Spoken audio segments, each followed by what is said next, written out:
in a revealing new interview with really the most powerful person in President Trump's White House beyond him, Chief of Staff Susie Wiles, commenting and going there on a wide range of topics, it seems, with Vanity Fair in a new series of interviews, from the handling of the Epstein investigation to her assessment of the big names on Donald Trump's team.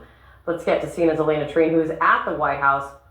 There seems to be a lot in there, Elena. What is your big takeaway?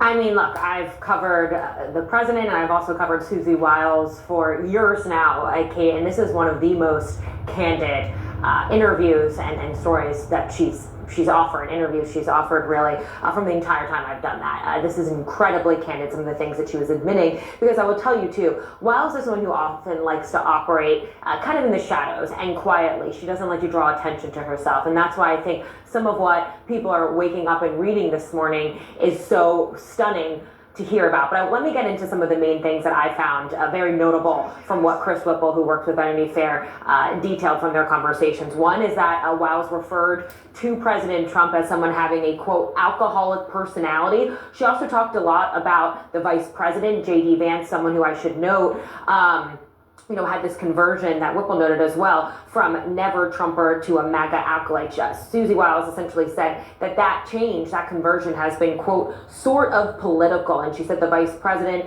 has been a, quote, conspiracy theorist for a decade. She also talked about Russell Vought. He is the White House budget chief, but he's also, of course, one of the architects of that notorious Project 2025 conservative blueprint for the future Republican Party, something that Trump had previously, of course, disavowed. She argued that Vought is, quote, a right-wing absolute zealot. And then she also talked about a number of different things. One, she talked about Pam Bondi, the Attorney General, someone who was one of her closest friends, I should note, in this administration. She argued that Bondi, quote, completely whiffed the handling of the Epstein files. She also talked about how the president, who came in and offered a series of pardons to really roughly 1,000 people who were convicted for their crimes on January 6th, she essentially admitted that she had urged the president not to pardon those who had committed violent crimes on January 6th and on the Capitol attack. She also talked about how she disagreed with him sometimes when it came to tariffs, saying that she had urged him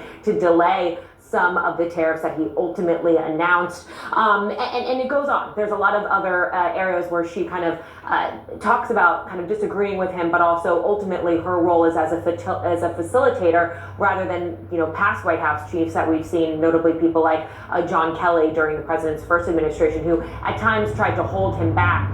She sees as her job trying to kind of shape what he does, but also not preventing him from doing what he wants to do. One very notable quote as well that stuck out to me, just given the context of what's very much in the news right now, is Venezuela. She admitted publicly that one of the goals of this administration and the president is actually to see regime change in Venezuela and oust Nicolas Maduro. I should note, that is not what the White House line has been on this. The White House line has been that this is all about trying to crack down on narco-terrorists and illegal drug trafficking. She essentially said this on Venezuela. She said, quote, "He wants to keep on blowing boats up until Maduro cries uncle. And people way smarter than me on that say that he will." Again, a major contradiction in what we've heard from the White House on all of this. And the last thing I just want to quickly point you to, there's a lot in this. I do encourage our audience to actually go and read these very lengthy and detailed articles from Vanity Fair. But she talked about retribution, and she said that she had some sort of agreement with the president that she didn't want him to be focused on score settling, that she was going to give him 90 days and then he kind of had to move on from it.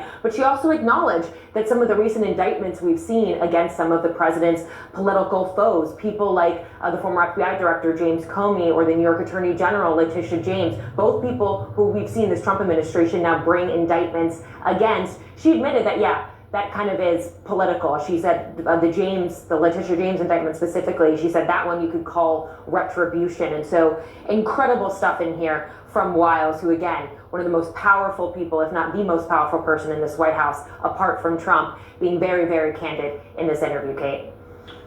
A lot more to come. Elena Treen, thank you so much. Important that you're hearing publicly, really for the first time, someone as high up as Susie Wiles saying that the point is to get Maduro out, not just stop drug trafficking from the nation. This is an important development. It's good to see you. Thank you so much for jumping on. You know, it's interesting. President Trump's White House Chief of Staff, Susie Wiles, I assume you've met her, you know her. She told Vanity Fair in a newly released interview that her boss, quote, we're talking about the president, quoting her, has an alcoholic's personality, governing with a, quote, view that there's nothing he can't do.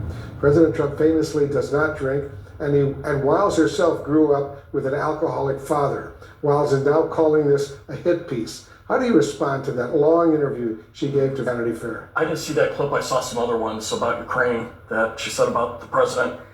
Again, I think it's helpful. If we come back and say, Mr. President, we disagree, he could have had a much better tariff policy if he would have come to the Congress.